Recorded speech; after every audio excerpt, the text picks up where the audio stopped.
Welcome to another episode of Talk About Black. My name is Dawid Konate Ahulu.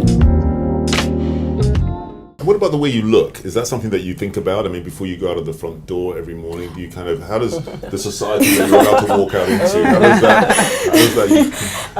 I had an interview yesterday and my hair looks very, very different, and we spoke about that about 2 weeks ago.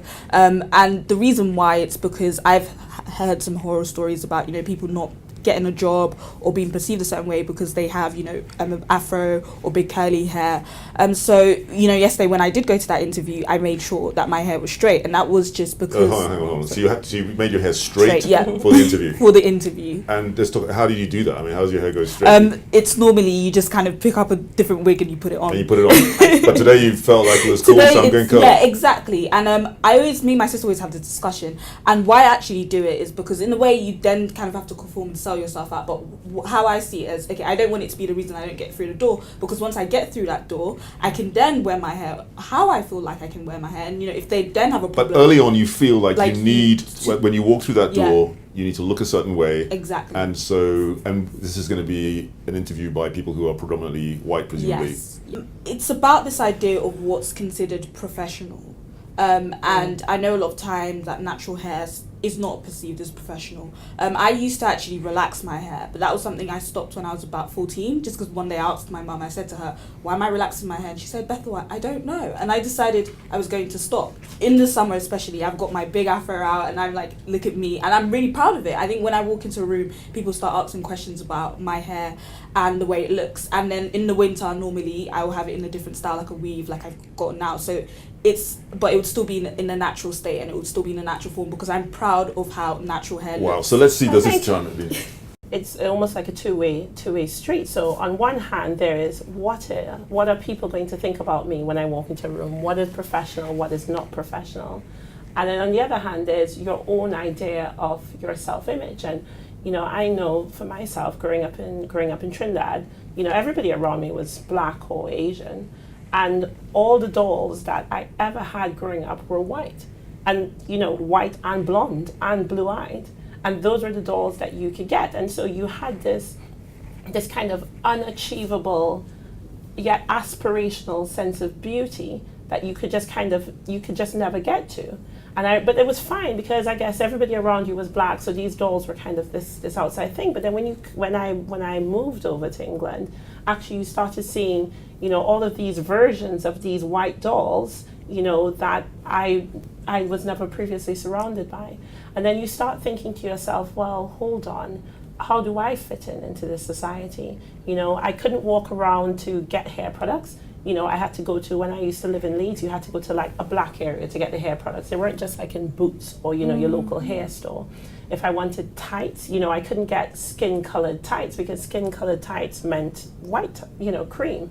There was no such thing as, kind of wearing tights for black people. And I mean, just any everyday services that you think that you need, so in a million different ways, absolutely, you're having to kind of go out of your way to fit in it.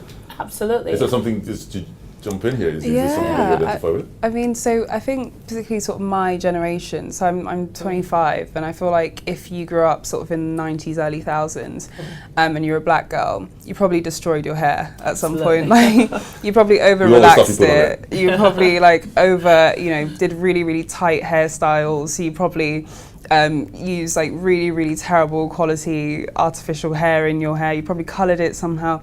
You probably destroyed your hair. And we didn't grow up with sort of YouTube and all of these natural hair influencers telling us our hair was beautiful and how to look after it. We grew up with parents who didn't necessarily want to look after our hair, who didn't really know sort of how to tell us to look after our hair. So you go through this process of kind of seeing television and seeing what beauty is supposed to look like. So either very light-skinned black women with European hair textures, or white women, and you think, okay, so that's what I need to achieve. And this shapes your idea of absolutely, and like you said, it's absolutely unobtainable. So you go to the utmost, and then you end up with all of your hair falling out. Absolutely. I recently shaved my head bald. Really? I'm completely bald. Skin, like a proper skinhead. And that's after probably about 15 years of mistreatment. And I just got to a point, I said to my husband, I'm fed up, and I grabbed his what do you call it, his sort of shearers, and I just did it in the bathroom mirror. What's fascinating about that is that actually I know so many people who have done that, where actually they've just got fed up with over-processed our hair, we've damaged it, we've over-colored it. I mean, you know, for me, when I was in primary school, it was about, right, your parents would just put cane rows in, but you were just waiting for that day for you to get to secondary school where you could just put relaxer in it. The creamy crack. They call it the creamy crack. Yeah, they What's the creamy crack? Relaxer. Relaxer, that's the stuff you've got to put on. Yeah. So this stuff is presumably, there's a cost to all of this. If you are a young woman and you're trying to maintain your hair the whole time to fit in some way, what does this do to your pocket? I mean, it's gotta hurt, no? I mean, it does. I remember when I was younger, I'd see my sister maybe like getting a weave, and I'd always say to my mum, I want my hair to look like that. But then she would put in braids, and you know, it costs a lot because you have to keep up the maintenance like every 6 weeks. You have to buy the weave itself. Even the relaxer, once you've got new growth, you have to go to the hairdresser and get it relaxed again. So it's very costly. So what are some of the other stereotypes that you guys have had to battle with over the years that come with being, first of all, a woman, but also a woman of color, a black woman?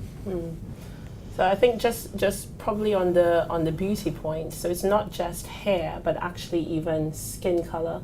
So, you know, there's this thing of colorism where actually the blacker you are, the darker your skin color, you know, you were worse off, you fared worse off in life. And that was very much the case when I was growing up. So actually you have all of these people using like skin lightening creams, you know, trying to make themselves look your complexion effectively, you know, just so that you can actually, you know, you feel better looking in the mirror, but not just looking in the mirror, but also you have better job prospects. And skin lightening and bleaching products, I mean, it's still an epidemic, particularly in Nigeria, in Ghana, you know, it's... And all of this really comes from this desire to conform to a Western stereotype of what beautiful looks like. Yeah, I think so. It's a very particular type of beauty, and in a really weird way, you get a lot of white women who sort of tan and get sort of surgery and enhancements in order to look like a very particular type of beauty, which is a kind of Kim Kardashian sort of caramel skin tone, you know, wide waist, just kind of, she is an unobtainable body type, and I think that a lot of women, we're all kind of, you know, really dark skin, really pale, kind of trying to converge upon this ideal.